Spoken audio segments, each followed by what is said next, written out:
Assalamualaikum warahmatullahi wabarakatuh. Ya naski.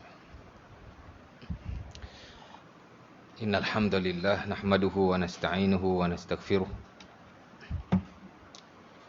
Na'udzu billahi min syururi anfusina min sayyiati a'malina. May yahdihillahu fala mudilla lahu wa may yudlil fala hadiyalah. Asyhadu an la ilaha illallah wahdahu la syarika lahu wa asyhadu anna Muhammadan 'abduhu wa rasuluh. Allahumma salli wa sallim ala Muhammadin nabiyil ummi wa ala alihi wa sahbihi ajma'in, amma ba'du.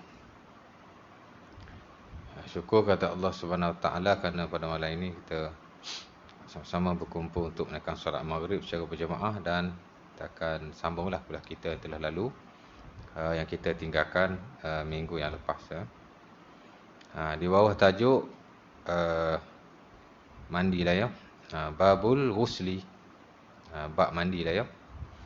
Di mana bab mandi ni ada beberapa bab yang kecil. Itu kita dah bincang tentang syarat wajib mandi peringkat awal dululah ya, masa online. Kemudian kita masuk sikit syarat sah mandi. Pertama, syurut wujub al-ghusl, syarat wajib mandi. Maksud bilakah kita diwajibkan mandi ya. Yang kedua, syurut sihhati al-ghusl, syarat sah mandi. Maksudnya apakah syarat-syarat yang menjadikan mandi kita ni sah. Pasal mandi junub ni dia ibadah ya. Dan ibadah sebagaimana yang kita maklum, dia adalah syarat-syarat yang tertentu. Seumpama wudu dulu, dan selepas ni pun kita bincang beberapa bab ibadah yang lain, ada syarat sah ibadah lah ya. Kemudian malam ni insya-Allah taala kita akan masuk bab yang lain, dan kita bincang last week tentang, saya ulang balik secara sepintas lalu berkaitan dengan syarat sah mandi dan fardu mandi ya. Itulah niat dan meratakan air ke seluruh badan. Kemudian malam ni kita akan masuk sunnah-sunnah mandi lah ya. Sunnah-sunnah mandi yang disebut sebagai sunanul ghusli. Itu bab-bab penting lah. Syarat wajib mandi, syarat sah mandi, sunat mandi. Sunat mandi. Kemudian yang keempat, mandi sunat. Sunat mandi lain, mandi sunat lain. Sunat mandi ni ialah perkara-perkara sunnah yang digalakkan ketika kita mandi. Itu sunnah mandi, sunnah mandi, sunanul ghusli, sunnah-sunnah mandi ya. Satu lagi mandi sunnah. Mandi sunnah lain pula. Mandi sunnah ialah jenis-jenis mandi yang digalakkan dalam syarah. Dalam nota ni saya tertinggal tu, saya tak masukkan. Patut kena ada tu. Tapi tak apalah ya. Tuan-tuan boleh notakan sendirilah kat tepi-tepi tu ya. Okey, sunat mandi. Pertama, bismillah lah ya. Secara khusus sebenarnya tidak ada dalil yang menyatakan ketika kita nak mandi disunahkan membaca bismillah ataupun bismillahirrahmanirrahim. Tapi majoriti para fuqaha atau ulama menggalakkan bismillah atau mensunahkan bismillah qiyasan alal wudu, qiyas di atas wudu ya. Nas in spesifik tidak ada lah, tapi di atas prinsip qiyas. Kerana wudu digalakkan bismillah, maka mandi wajib pun digalakkan juga bismillah. Ada sebahagian kata tak perlu bismillah, tapi sekiranya majoriti lah mazhab Syafi'i baik, Hambali baik, dia menggalakkan bismillah qiyasan alal wudu, qiyas di atas wudu. Dulu masa kita bincang sunah-sunah wudu, hak nombor satu sekali bismillah kan. La salata liman la wudu'a lahu wa la wudu' liman lam yazkuris liman lam yadhkurismallah, liman lam yadhkurismallah. Macam mana dia tu? Liman lam yadhkurismallaha alaih, millahi alaih, sorry, Allah tu mudhaf ilaih. Liman lam yadhkurismullah, liman lam yadhkurismallahi alaih. Tidak ada wudu, la salatan, la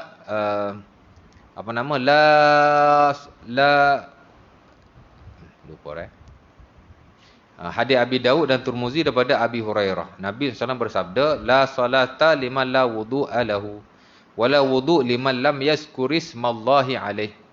Tidak ada solat yang tidak ada wudu, dan tidak ada wudu bagi orang yang tidak membaca bismillah padanya.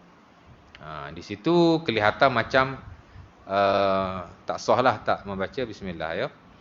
Sebab itu sebahagian ulama mewajibkan baca bismillah. Umpama majoriti dalam mazhab Hanabilah dia mewajibkan membaca bismillah.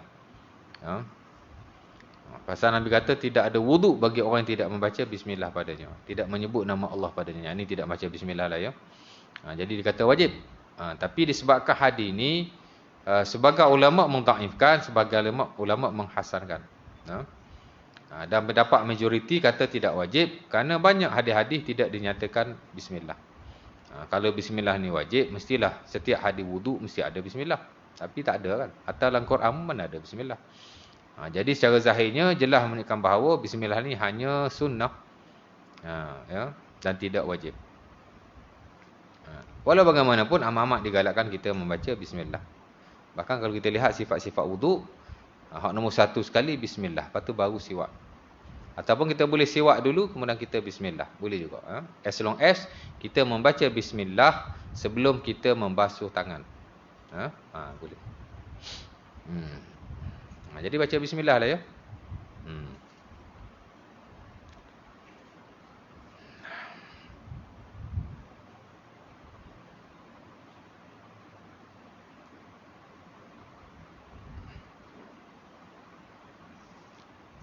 Kemudian kedua, membuang kotoran pada badan.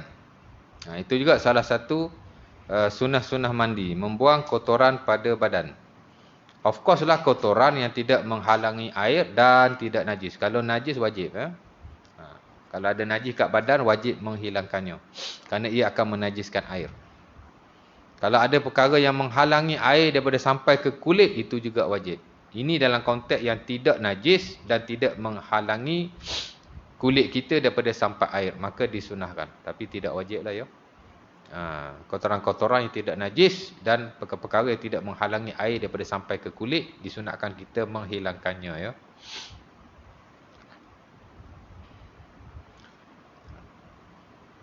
Di atas hadis Nabi SAW, umpama yang pernah saya baca yang diriwayatkan dalam Sahih Bukhari dan Muslim daripada Maimunah, di mana Nabi SAW bila dia mandi wajib, dia menghilangkan kotoran yang ada pada badannya. Summa ghasala farjahu wa ma asabahu min adha. Kemudian Nabi membasuh kemaluannya dan Nabi menghilangkan pada badannya daripada kotoran. Summa ghasala farjahu wa ma asabahu min adha. Nabi membasuh kemaluannya dan apa-apa yang menimpanya daripada adha. Adha ni kotoran lah ya, najis.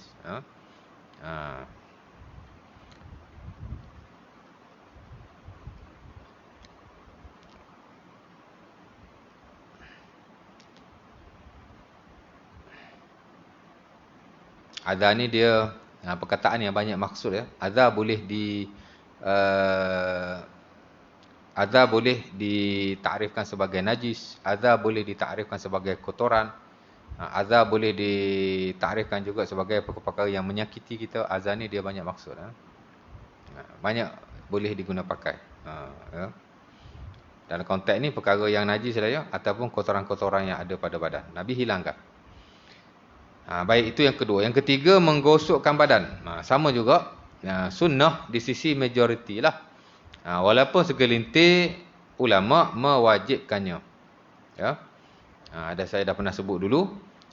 Umpama yang muktamad ataupun standard dalam mazhab Maliki mewajibkan ad-dalku, yakni menggosok-gosokkan badan. Kerana apa? Kerana wuduk pun samalah, dia kata wajib. Of course lah mandi wajib, lebih-lebih lagi diwajibkan. Pasal kita disuruh menyempurnakan wuduk dan mandi wajib. Dan salah satu cara kita nak menyempurnakan wuduk dan mandi wajib ialah menggosok-gosokkan air. Betul tak? Kalau tak gosok, dikhawatiri air takkan meliputi kulit kita. Kalau wuduk, anggota wuduk lah. Kalau mandi wajib, seluruh badan. Ma la yatimmu wajib illa bihi fahuwa wajib. Dalam usul al-fiqh ada satu kaedah yang digariskan, apa-apa yang tidak sempurna barang yang wajib melainkan dengannya, maka ia adalah wajib. Ma la yatimmul wajib illa bihi fahuwa wajib. Jadi menyempurnakan wuduk wajib ke sunnah? Wajiblah. Dan cara nak menyempurnakan wuduk mesti gosok. Mesti gosok. Kalau tak gosok tak sempurna. Tapi majoriti ulama dia jawab balik. Umpama Al-Imam An-Nawawi rahimahullah dalam Al-Majmu'. Dia kata hadis-hadis pasal mandi tak sebut gosok ya. Bahkan perkataan yang disebut ialah afadha 'alal ma, afadha 'alaihi al-ma, afadha 'ala ra'sihi al-ma, afadha yufidu. Makna afadha ni dia kata meratakan air. Meletakkan air sehingga dia lalu dan rata. Makna tak jadi syarat gosok. Ifadah ni summa afadha 'ala ra'sihi al-ma. Hadis Aisyah yang saya pernah baca kan. Nabi SAW kemudian meratakan air daripada kepalanya turun kepada badannya. Afadha tu dia kata tak semestinya gosok. Memanglah sebenarnya nak meratakan air tak ada syarat gosok. Tapi secara teoretikal lah apa yang kita lihat. Secara praktikalnya bila kita wuduk, bila kita mandi, biasanya kita gosok walaupun kita tak kata wajib. Tapi mereka lebih nak mengimplementasikan isbagul wuduk, sempurnanya wuduk dengan sebab rata itu, maka dia mewajibkan gosok. Dan memang ada hadis Nabi SAW, Nabi gosok lah ya. Mandi saya tak pasti, tapi kalau hadis wuduk ada. Umpama saya pernah baca dulu hadis yang diriwayatkan dalam Sunan Al-Baihaqi daripada Abdullah bin Zaid. Utiyan Nabi bisulusai al-muddi summa yadluku zira'i, atau kama qala. Nabi sallam berwuduk dengan 2/3 air, kemudian Nabi menggosok-gosokkan tangannya. Memang adalah riwayat Nabi gosok semasa berwuduk, tapi perbuatan Nabi semata-mata tak menunjukkan wajib. Ya. Jadi dia kata tak wajib. Walau bagaimanapun menggosokkan badan ni amat-amat digalak-galak ya. Kita memang gosoklah, biasanya kita gosok. Mandi Nabi gosok kepala lah. Itu ada. Summa yukhallil ra'sahu biyadihi hatta idza dhanna annahu qad arwa basharatahu afadha alaihi al-ma' salasa marrat. Dalam hadis Muslim pada Aisyah, Nabi bila mandi wajib, Nabi mentahlilkan rambut atas kepala dia. Tu satu jenis gosok jugalah. Tahlil, bila tahlil kan macam gosok juga kan. Jadi adalah gosok tu lebih kurang, tapi tak menunjukkan gosok tu wajib. Tapi of course lah kita gosok biasanya ya. Tapi majoriti mensunahkan, segelintir mewajibkan. Ala kulli hal, kita sebaik-banyak tidak meninggalkannya. Sebahagian besar daripada badan kita gosok lah. Of course lah kepala kita gosok, sebahagian badan kita gosok. Dan tempat-tempat yang disebut sebagai al-barajim. Al-barajim. Dulu kita belajar masa khisalul fitrah. Ada 10 kan. Bab yang kedua selepas babul miyah. Selepas bab air dulu kita belajar bab khisalul fitrah. Ataupun selepas bab qada hajat dulu kita belajar khisalul fitrah. Kita belajar mula bab air, kemudian yang kedua bekal-bekal makanan, babul miyah, babul aniyah, yang ketiga bab qada al hajah atau babul istitabah, yang keempat kita belajar bab khisalul fitrah. Bab fitrah kan. Kita ada belajar 10 fitrah yang disunahkan oleh Nabi SAW untuk kita settlekan dia. Salah satu ialah ghuslul barajim. Merujuk kepada hadis yang diriwayatkan dalam Sahih Muslim pada Aisyah. Al-barajim, membasuh al-barajim. Mana al-barajim? Al-barajim ialah tempat-tempat pada badan yang suka dimasuki air. Itu al-barajim. Celah-celah jari, celah-celah telinga, celah-celah lubang pusat. Itu al-barajim. Disunatkan kita sentiasa membersihkannya. Sebab itu disebut khisalul fitrah. Membersihkan al-barajim termasuk dalam fitrah. Of course lah ketika mandi wajib kita mesti membasuhnya. Sebab kalau tak basuh dia tak wajib. Jadi bila mandi wajib pusat tu korek-korek lah sikit. Sebagai orang pusat dia open. Terbuka lah. Tak jolok pun dia basuh air. Sebagian pusat dia terkepit. Rapat. Masing-masing tengok pusat masing-masing. Jangan tengok pusat orang. Tengok pusat kita. Agak-agak susah nak masuk air. Masuklah jari ke dalam tu.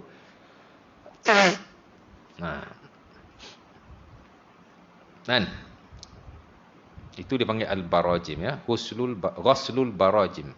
Al-barajim ialah tempat-tempat yang sulit untuk dimasuki air.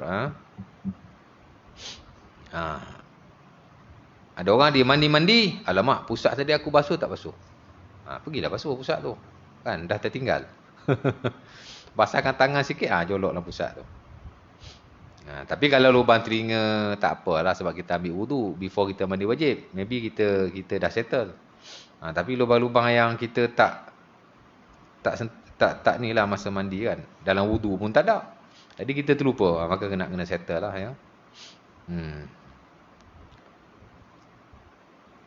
Kecuali kalau kita dah mandi lama dah sejam dah mandi. Tiba-tiba syak, aku tadi basuh tak pusat. Tak payah dah syak lama dah. Macam dah lepas sembahyang sejam baru duk fikir, tadi aku baca Fatihah tak baca Fatihah rakaat ketiga. Syak selepas ibadah diselesaikan, tidak memberi kesan ya. Kecuali masa kita buat ibadah. Masa kita tengah sembahyang, kita syak, aku ni baca Fatihah tak baca Fatihah. Mesti settle lah. Tapi dah lama dah tinggal. Dah salam lama dah pun, baru nak syak, aku ni baca Fatihah tak baca Fatihah. Kan? Aku ni mandi wajib tadi, basuh tak basuh pusat aku. Tak ya. Tu syak tu lama-lama jadi was-was pula. Kecuali kalau yakin lah, mandi tadi aku tak basuh pusat. Yakin, kena basuh lah ya. Lepas sembahyang sejam, tadi aku tak baca Fatihah lah. Yakin. Bukan zon tau, yakin.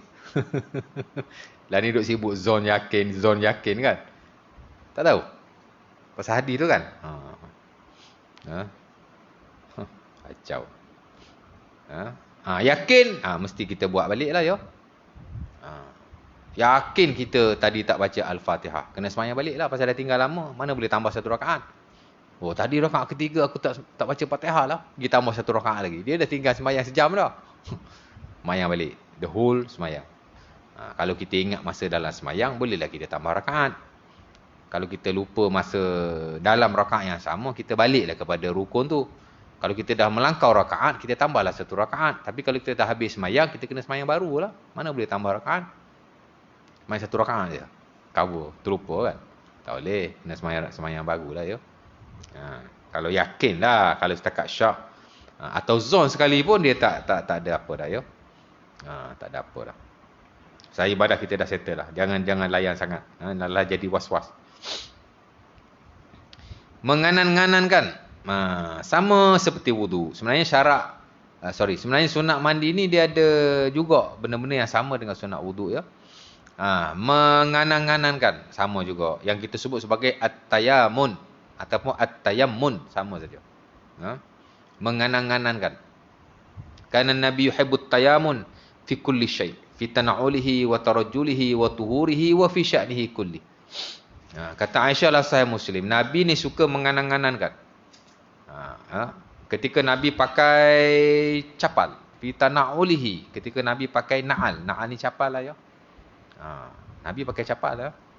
Sebab tu ada logo capal. Sebab Nabi pakai capal.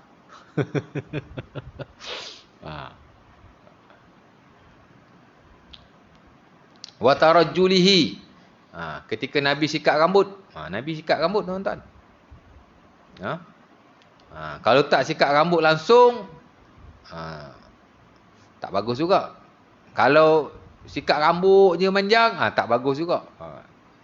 Bagus sekali-sekala. Nampak? Pasal ada hadis, Nabi suruh sikat rambut. Man kana lahu sya'run falyukrimhu.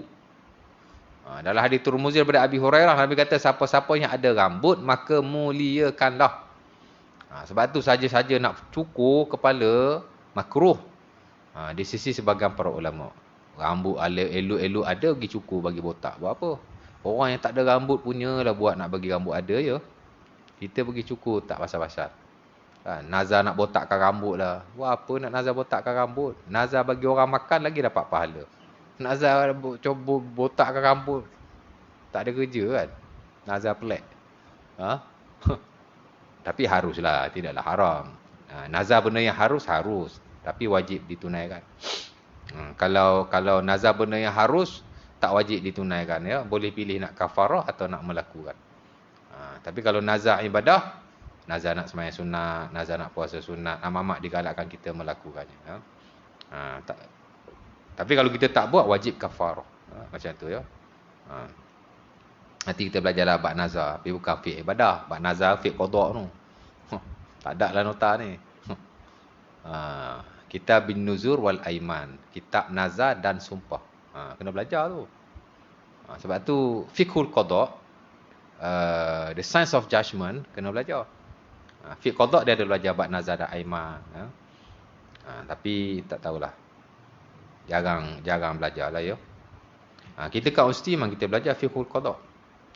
Sains qada memang kita kena belajar lah ya. Dan dalam ilmu tu, dalam fiqh tu dia ada tentang nazar dan sumpah. Pasal kita kadang-kadang bernazar, kita kadang-kadang bersumpah. Maka kita kena tahu ahkamun nazar wal yamin. Hukum nazar dan sumpah. Mesti kita kena tahu. Baik, balik pada yang tadi ya. Kat mana tadi? Ada tertinggal tu. Belum pada pergi nazar sumpah tadi, apa saya sebut tadi? Sikat rambut kan? Nabi kata siapa-siapa yang ada rambut, muliakanlah dia. Ada sahabat Nabi, dia jumpa Nabi, rambut sepah. Kan? Dalam sunnah At-Tirmizi. Kemudian Nabi kata, ama yajidu haza syai'an yurajjidu ra'sahu, ataupun yusakki ra'sah. Nabi kata dia ni tak ada sikat ke untuk dia sikatkan rambutnya. Memang amat-amat digalakkan lah kita sikat rambut. Tapi kalau banyak kali tak digalakkan juga.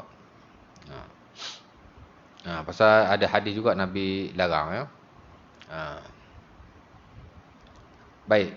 Tadi kan Nabi suka menganang-anangkan fi tanaulihi wa tarajjulihi wa fi tuhurihi wa fi kana Nabi yuhibbut tayammun fi tanaulihi wa tarajjulihi wa tuhurihi wa fi sya'nihi kulli. Dan juga ketika bersuci.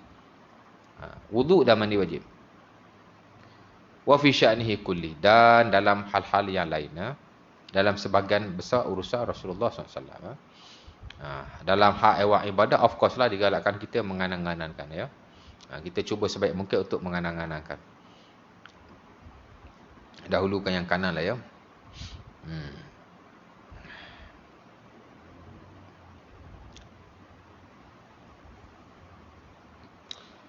Kemudian menganang-anangkan ya. Sama juga Aisyah sebut dalam hadis Ibnu Majah, kanat ihdana idza asabatha janabatun akhazat akhazat biyadiha fawqa ra'siha salasan. Akhazat biyadiha al-ma' fawqa ra'siha salasan, summa akhazat biyadiha ala shikkiha al-ayman, summa biyadiha al-ukhra ala shikkiha al-awsah, atau kama qala. Aisyah kata, kami bila junub, kami akan mandi. Macam mana kami mandi? Kami akan basahkan kepala kami 3 kali. Kemudian kami akan basuh sebelah kanan 3 kali. Kemudian kami akan basuh sebelah kiri 3 kali. Ya. Jadi basuh 3 kali itu amat-amat digalakkan. Ya. Kemudian mualat. Mualat ni kita dah bincang lah ya. Sebagai ulama' memasukkan mualat di bawah fardu. Umpama yang standard lah mazhab Syafi'i. Saya dah urai lah itu ya. Hadis tentang mualat tu hadis Khalid bin Ma'dad yang diriwayatkan dalam Sunan Abi Daud, dan hadis Ibnu Umar yang diriwayatkan dalam Musnad dan Sahih Al-Bukhari. Sebagai ulama mewajibkan, sebagai ulama tidak mewajibkan. Imam Syafi'i ada 2 lah, fatwa lama dia kata wajib, fatwa baru dia kata tak wajib. Tapi kita lihat dalam fiqh contemporary, ramai modern scholars, ulama-ulama masa kini dia lebih mentarjihkan lah, lebih memilih mualat tu wajib. Mana sebaik-baiknya kita ibadat ni jangan buat secara asing-asingan lah ya. Kita wuduk keseluruhan. Kalau kita mandi wajib, mandi keseluruhan. Dan saya lihat maybe secara teori je kot, tapi praktikal kita tak buat. Mana ada orang mandi separuh. Ya wak ya. Wak mandi wajib separuh badan, kemudian lagi petang mandi lagi separuh badan. Ada tak? Tak ada. Tapi wuduk boleh jadi. Wuduk kaki main basuh kat surau boleh jadi juga tu. Boleh jadilah tang tu ya. Itu dilakukan oleh Ibnu Umar dalam Sahih Al-Bukhari. Sebab itu Al-Imam Asy-Syafi'i kata tak wajib dengan melihat asal itu ya. Ibnu Umar dia wuduk kat rumah dia, kat kedai dia tak basuh kaki. Dia main kat masjid dia sapu di atas khuf. Jarak kan.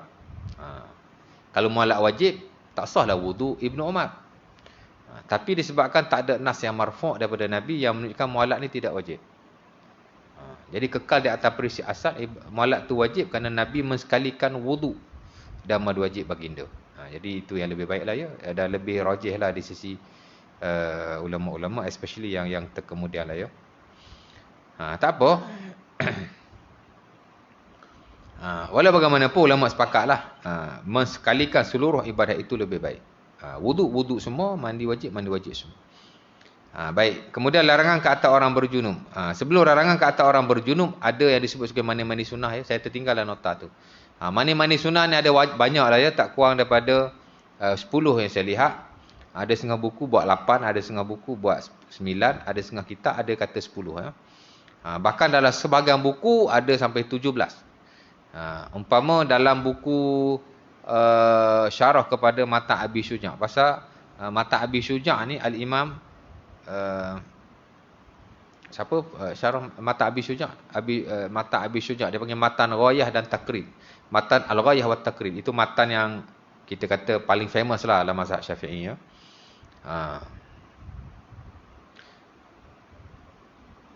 Dia kata mandi wajib ada 17. Wal aghsalul masnunatu sab'atu asyara ghuslan. Dan dia kata mandi sunnah itu ada 17 mandi. Dia pun sebutlah satu persatu ya. Sampai 17 kerana sebahagian dia kiaskan. Sebahagian tak ada nas lah in spesifik, tapi dia kias ya. Tapi yang betul-betul ada nas in spesifik hanya lebih kurang 10 saja ya. Pertama ghuslu al-jum'ah, mandi Jumaat. Itu mandi yang sunnah ya. Pasal di sana ada hadis-hadis Nabi SAW yang Nabi menggalakkan mandi hari Jumaat dan sebahagiannya mewajibkan. Idza jaa minkumul jum'ah falyaktasil. Dan Sahih Bukhari dan Muslim pada Ibnu Umar, Nabi kata sesiapa yang mendatangi Jumaat di kalangan kamu hendaklah dia mandi.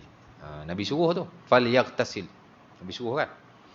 Sama juga hadis Abu Sa'id dalam Sahih Al-Bukhari dan Muslim. Nabi kata ghuslu yaumil jum'ati wajibun ala kulli muhtalim. Mandi hari Jumaat itu adalah wajib ke atas setiap orang yang balik. Jelas lah ya. Hadis Ibnu Umar Nabi suruh. Kemudian hadis Abu Sa'id Nabi kata wajib. Sama juga Ali radhiyallahu taala anhu dalam hadis Zadan yang diriwayatkan dalam Musannaf Ibn Abi Syaibah dan Sunan Al-Baihaqi. Al-Imam Syafi'i juga tak silap saya meriwayatkan juga dalam tak silap saya lah ya. Su'ila Ali 'anil ghusl. Ali ditanya tentang mandi. Faqala in syi'ta iktasil kulla yaum. Mandilah. Kalau kamu nak mandi hari-hari pun tak apa. Ali jawab macam tu. Dia ingatkan orang tanya pasal mandi biasa. Tiba-tiba orang tanya mandi yang ibadah. Faqala la al-ghusl alladhi huwa al-ghusl. Bukan mandi tu. Mandi tu tak payah tanyalah. Mandi je dia kata. Ini mandi yang ibadah lah. Ali pun jawab ghuslu al-jum'ah. Wa yaum Arafah. Wa yaum an-nahri wa yaum al-fitri. Ali kata ada 4 mandi. Ya bukan 4 sajalah ya, tapi yang dia sebut 4. Pertama dia kata mandi Jumaat, mandi Arafah, mandi hari raya haji dan mandi hari raya puasa. Jadi di situ disebut tentang mandi Jumaat. Dan mungkin ada lagi hadis-hadis Nabi yang lain ya. Jadi ulama sepakatlah mandi Jumaat ni ada disyariatkan. Cuma mereka tak sepakat apakah ia wajib ataupun tidak wajib. Zahir hadis Ibnu Umar dan hadis Abu Sa'id yang saya baca macam wajib lah ya. Tapi dia kerana ada hadis yang lain. Umpama yang diriwayatkan dalam Sunan At-Tirmizi dan Abi Daud daripada Samurah, daripada Abi Hurairah, di mana Nabi SAW bersabda, man tawadda'a fa biha wa ni'mat. Man tawadda'a fa biha wa ni'mat. Wa man igtasala fal ghuslu afdal. Nabi kata siapa-siapa yang berwudu maka mencukupilah. Siapa-siapa yang mandi maka ia lebih afdal. Jadi zahir hadis ni macam tidak wajib. Hadis Samurah. Sama juga hadis-hadis yang lain. Juga diriwayatkan dalam Sahih Muslim dari Abi Hurairah. Nabi kata man tawadda'a fa ahsanal wudu summa atal jum'ah. Summa istama'a wa ansata idza kharajal imam. kutibalahu Abu Hurairah kata, Nabi kata siapa-siapa yang berwuduk kemudian dia pergi masjid, kemudian dia mendengar dan dia diam, yakni ketika imam bagi khutbah lah. Nabi kata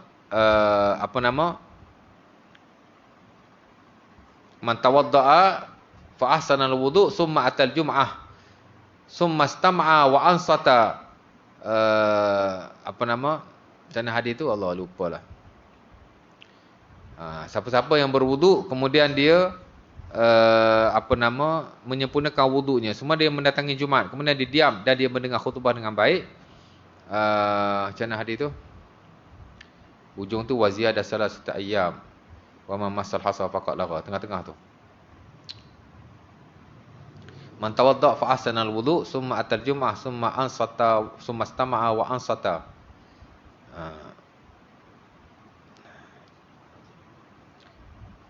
Sekejap.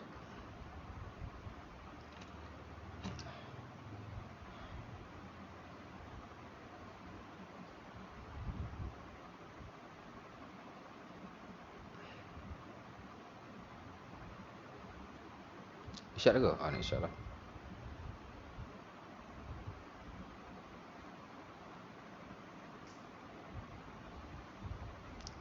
Wa ziyadah salasata ayyam. Tengah-tengah tu dia kata macam mana?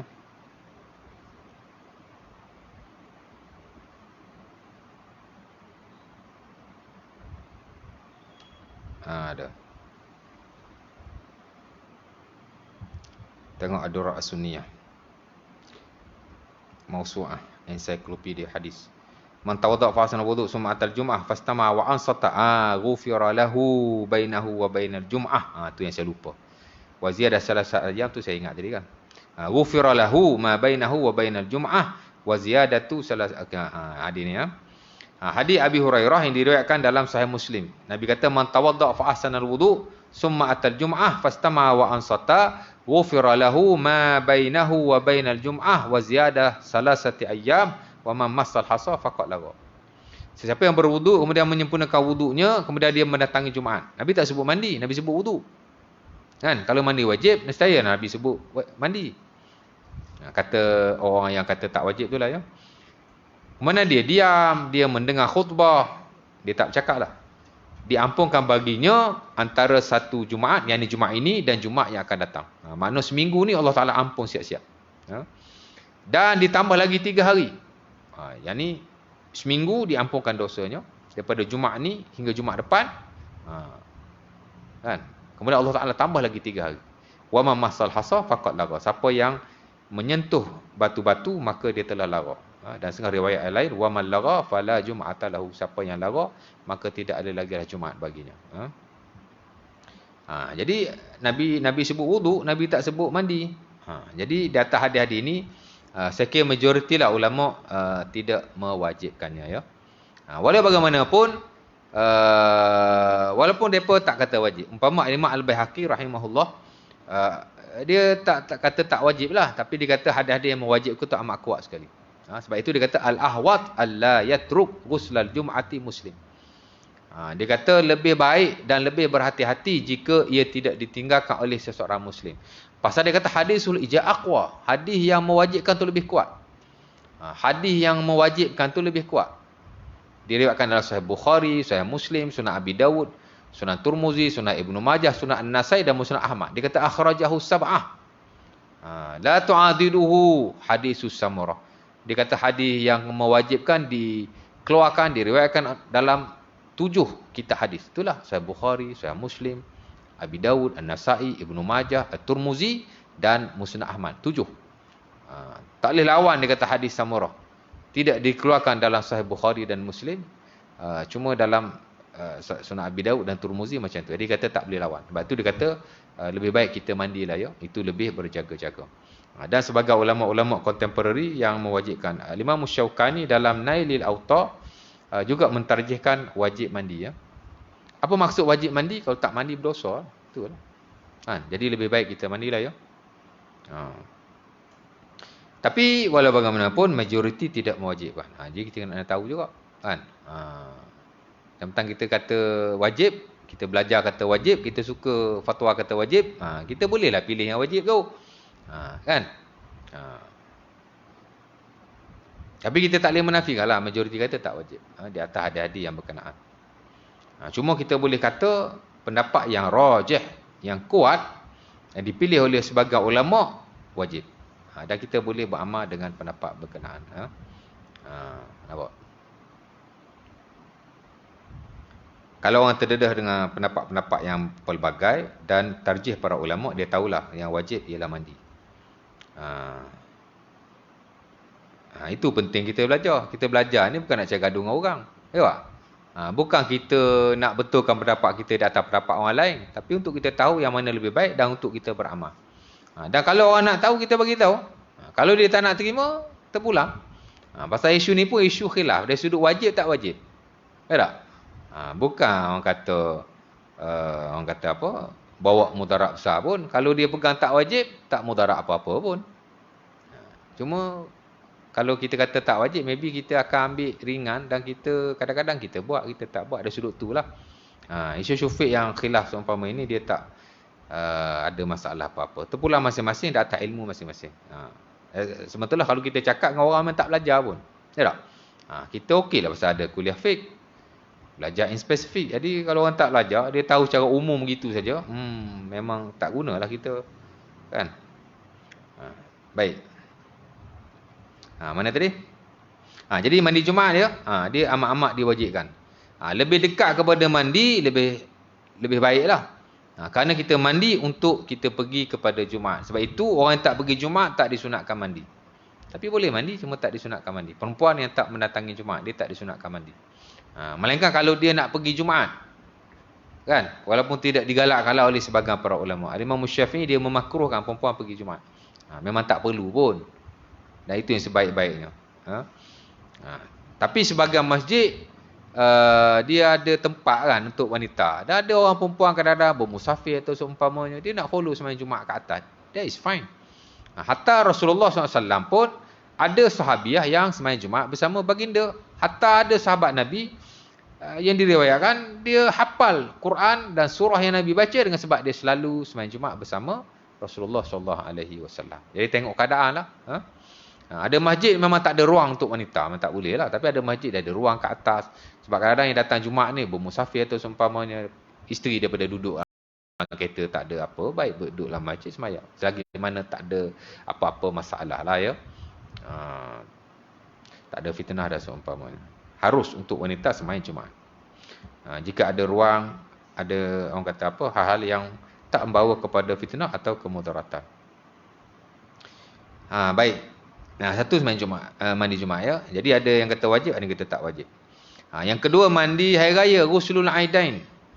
Juga telah sepakati oleh para ulama bahawa mandi hari raya ini adalah disyariatkan. Dan ia adalah sunnah di sisi majoriti.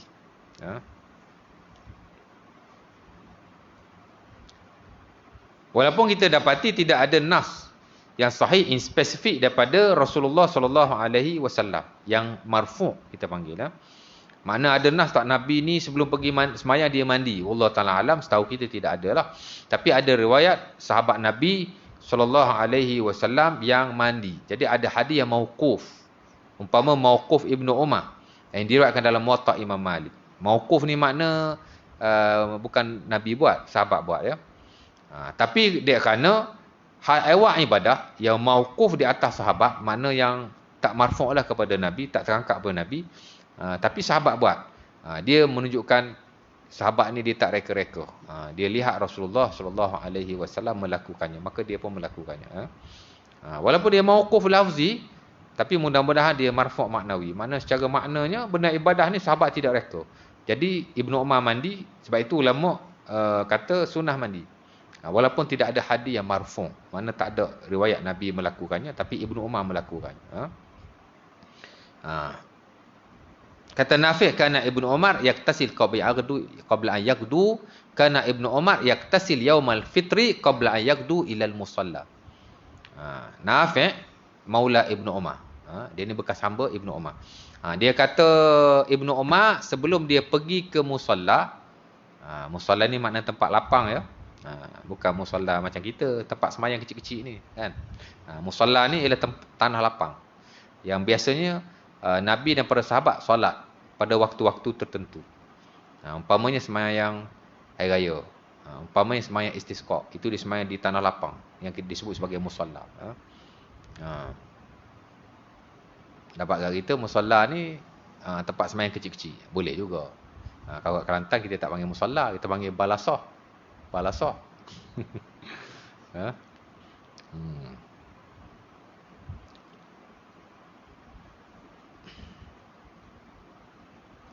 Sama juga dalam Sunan At-Tabrani, dalam Mu'jam At-Tabrani, Mu'jam Kabir, Az-Zuhri rahimahullahu taala juga ada menyatakan bahawa antara sunnah-sunnah pada antara sunnah-sunnah mandi ialah mandi pada hari raya ya.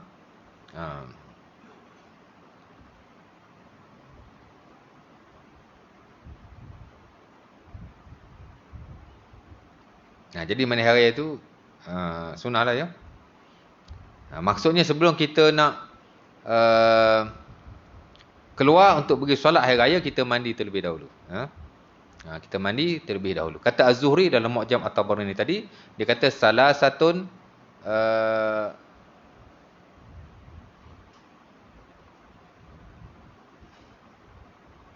Zuhri kata ada 3 benda yang sunnah.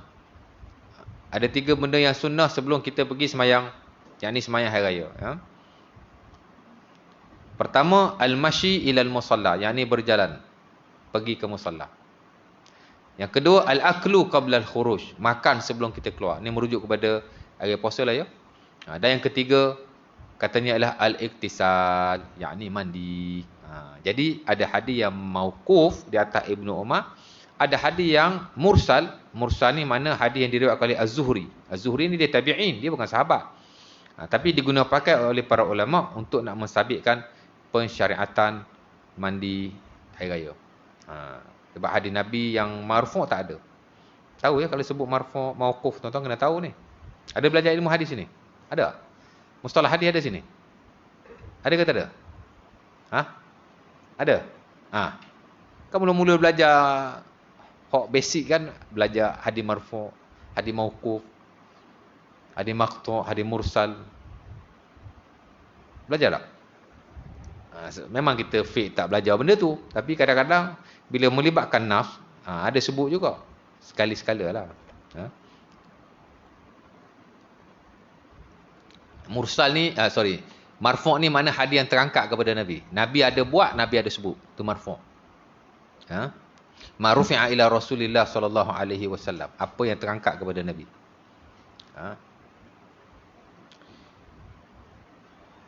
Qaulan au takriran au fi'lan au takriran. Boleh jadi terangkat secara kata-kata Nabi, boleh jadi terangkat secara perbuatan Nabi, boleh jadi terangkat secara pengakuan Nabi. Ada disebut marfu' lafzi, ada marfu' maknawi, nanti tuan-tuan belajar. Tapi dia terangkat kepada Rasulullah. Nabi ada buat, Nabi ada cakap, Nabi ada mengakuinya. Itu marfu' lah. Satu mauquf. Mauquf ni dia tak sampai ke Nabi. Kalau tadi marfu' dia sampai qala Rasulullah. Berkatalah Nabi, ataupun Nabi buat begitu, Nabi buat begini, dia sampai kepada Nabi. Itu dia panggil marfu'. Mauquf dia tak sampai Nabi, dia sampai sahabat aja. Qala Umar, qala Ibn Abbas, qala Ali. Dia sampai situ je mauquf. Mauquf ni dia secara independen, dia tak boleh dijadikan hukum. Independen, melainkan dalam setengah-setengah hal. Kalau dia mauquf sampai sahabat saja, Nabi tak ada, tapi sahabat saja, tapi dia menguatkan nas yang marfu', itu of course lah okey. Ini marfu' tak ada mauquf saja. Kalau dalam hal ehwal yang ulama kata ini sahabat tak reka, maka dia jadi marfu'. Sama ada dalam hal ehwal ibadah atau dalam hal ehwal akidah. Contoh saya bagi, macam bilangan Nabi dan Rasul, hadis Abi Darda yang diriwayatkan dalam Sunan Abi Daud tak silap. Hadis tu hadis marfu', bilangan Nabi ada 124,000 orang, bilangan Rasul ada 315 orang. Tentu kan? Bukan hadis tu. Tak silap hadis tu pun mauquf, tak silap saya. Nanti saya semak balik. Tapi hadis yang Ibnu Mas'ud, ada hadis Ibnu Mas'ud atau hadis Abi Darda, nanti saya semak balik. Dia mauquf ke marfu'? Satu lagi hadis Ibnu Mas'ud. Ibnu Mas'ud kata antara satu langit pada satu langit 500 tahun perjalanan. Antara satu langit pada satu langit 500 tahun perjalanan. Ha? Ha. Itu hadis mauquf. Ibnu Mas'ud yang kata, bukan Nabi kata. Tapi kita tahu sahabat dia tak sebut hak awak akidah benda ghaib melainkan melalui Rasulullah. Cuma dia tak marfu' kepada Nabi. Tapi ulama guna pakai juga hadis ni. Tapi dia tak melibatkan usul akidah yang besar lah. Itu tuan-tuan kena tahu. Maqtu' dia sampai kat tabi'in je. Maqtu' dia sampai kat tabi'in je. Itu dia panggil maqtu'. Begitu juga dengan mursal. Mursal pun sama. Mursal ni makna tabi'in bagi tahu sesuatu tentang Rasulullah. Itu dia panggil mursal lah. Tabi'in dia tak boleh kata qala Rasulullah melainkan melalui sahabat. Tapi dia tak melalui sahabat. Dia terus kepada Rasulullah. Tabi'in mana boleh dia kata qala Rasulullah? Dia tak jumpa Rasulullah. Dia mesti melalui sahabat kan? Daripada tabi'in, Ibnu Abbas, baru qala Rasulullah. Tapi dia tak melalui sahabat. Dia tak sebut nama sahabat. Itu dia panggil mursal. Dalam setengah-setengah keadaan mursal diguna pakai. Tapi setengah ulama dia ketat. Mursal ni dia anggap dhaif. Tak dijadikan hukum lah. Pasal mursal dia tabi'in. Dia bukan sahabat jauh sekali. Bukan Nabi. Mana boleh jadi hukum? Ya tak? Melainkan setengah-setengah mursal lah. Mazhab Hanafi dia banyak keterbukaan. Dia very open in some issues. Pasal apa? Pasal dia terima hadis mursal secara meluas. Sebab tu kita lihat buku-buku fiqh Hanafi. Mursal memang dia hujah. Dia boleh pakai. Kalau mazhab Syafi'i mursal tak boleh. Melainkan mursal Sa'id Ibnu Musayyab saja. Ataupun tabi'in yang terlalu besar baru boleh. Jadi kaedah masing-masing sebab tu hukum jadi tak sama tu mazhab tu. Setengah-setengah yang furu' lah ya, bukan yang ni. Baik, lari waktu nanti tuan-tuan belajar balik lah ya. Isyak dah tu, 8.12 isyak 8.11. Mana tadi? Mandi Jumaat kan? Kemudian mandi hari raya. Yang ketiga ialah mandi Arafah, juga sama.